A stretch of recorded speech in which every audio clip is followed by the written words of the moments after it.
Hello everyone, and welcome. We're going to be reading some r/no sleep today. The story we're going to be covering is I listened to a true crime podcast about myself. It's written by Robert Mort. Every night on my walk home from work, I listen to true crime podcasts.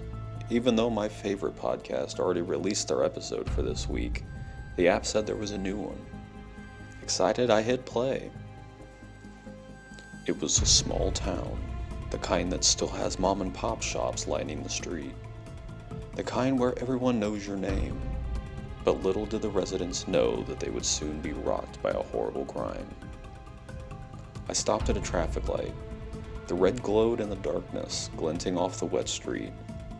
A black SUV sloshed by.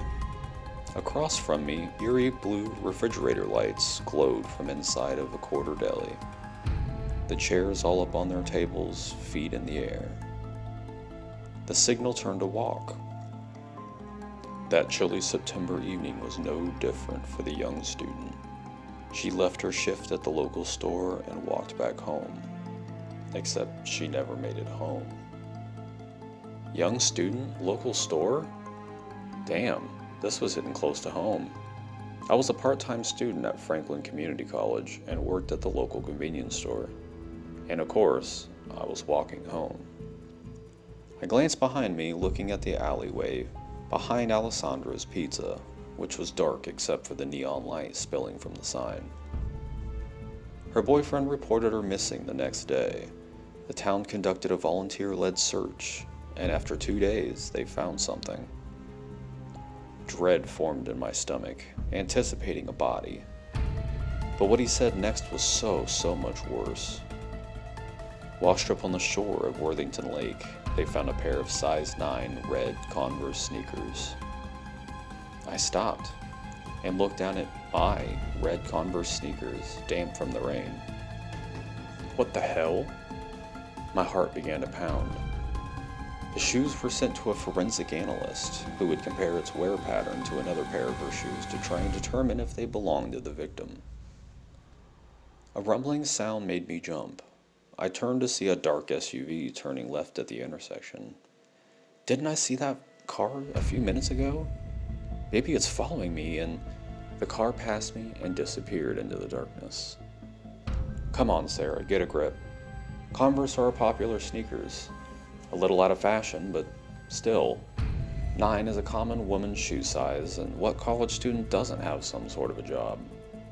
What, you think you're listening to some sort of prophecy of your own death? Yeah, right. After a few weeks, the results came back. The analyst was certain the shoes belonged to none other than Sarah Campbell. The blood drained from my face. Sarah Campbell, my name. What the fuck? How? I didn't have time to think. I forced myself to move. I broke into a run. The small shops turned into a colorful blur. Searching the lake came up empty, without a body. A crime is hard to solve. But police didn't give up, and finally, a witness came forward. Someone had seen a car parked at the lake that night, around 2 a.m., a black SUV with darkened windows. No, what the hell is going on? I whipped around, the street was empty. No people, no cars, no witnesses, said the little voice in the back of my mind. The one that's watched way too many true crime shows. My eyes scanned the shops, all closed.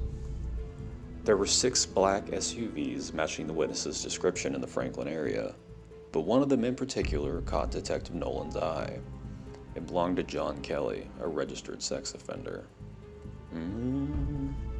The sound was so soft I almost didn't hear it over the voice of the podcast.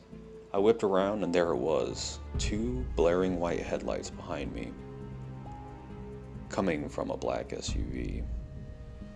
I forced my legs to pump faster. The car didn't speed up, it crawled along, slowly taking its time, like the driver knew he could catch me, no matter what. I glanced back, trying to make him out behind the darkened windshield, but the headlights were too bright to see anything. Kelly wasn't just a registered sex offender. He'd been convicted of assaulting a woman he worked with, who had multiple piercings and short dark hair, just like Sarah. The car crawled down the road, stalking me like a lioness after her prey. I veered left onto our dark residential street. Just a few more steps. Headlights flashed across me, illuminating my running shadow on the pavement. I didn't look back, I just ran, as fast as I possibly could. The little brown house with the yellow shutters came into view. I sprinted across the grass, grabbing my keys from my pocket. Click. I threw the door open and slammed it shut behind me. Then I turned the deadbolt, collapsed against the door, and began crying. I heard the rush of the car passing our house, continuing down the road, but I wasn't safe. Gabe wasn't home yet. I was alone in a dark house with someone driving down the street who knew exactly where I lived. Still sobbing, I checked all the locks. Then I called Gabe, who assured me he was 5 minutes away. I made my way down the dark hallway and headed into the bedroom. Then I set my phone on the counter, grabbed a clump of tissues, and began to blow my nose. Click. I jumped, whipped around, but it wasn't coming from outside the door. My phone's screen lit up. The podcast was still playing. I must have hit it when I put the phone down. It had skipped several minutes forward according to the play indicator. "What do you think happened to Sarah?" the baritone voice asked. I reached for it to turn it off. "Well, she told me she wanted to run away before." I stopped dead. It was Gabe's voice, clear as day, coming from the speakers. "She did? Why?" the voice asked. "She wasn't happy with her grades, her job, her parents. She told me sometimes she'd dream of just moving to some random state and leaving it all behind." I froze, staring at the mirror.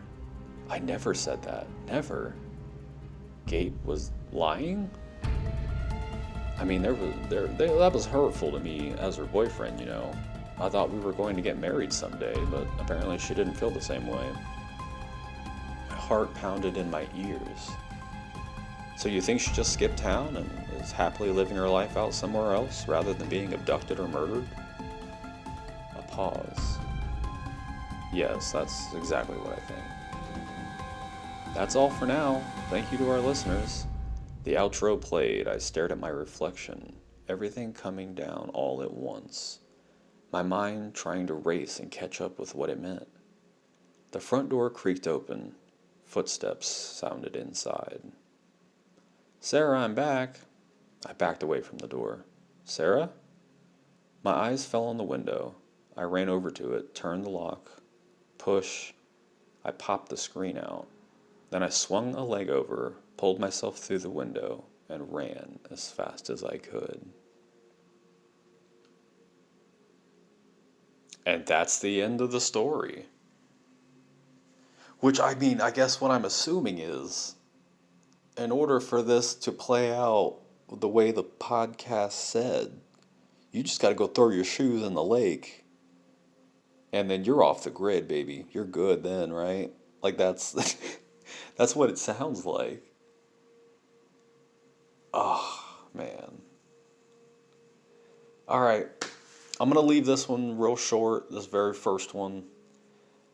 I plan on doing more. I've got a whole list of other things that I'm gonna be looking at reading for you guys. But if you guys have anything specific that you want to hear, please leave it below. Thank you guys for listening. Make sure you guys subscribe, like, comment, do all that fun stuff. Helps me, helps you. I've also got some brand deals below if you guys are interested. But yeah, until next time, bye-bye.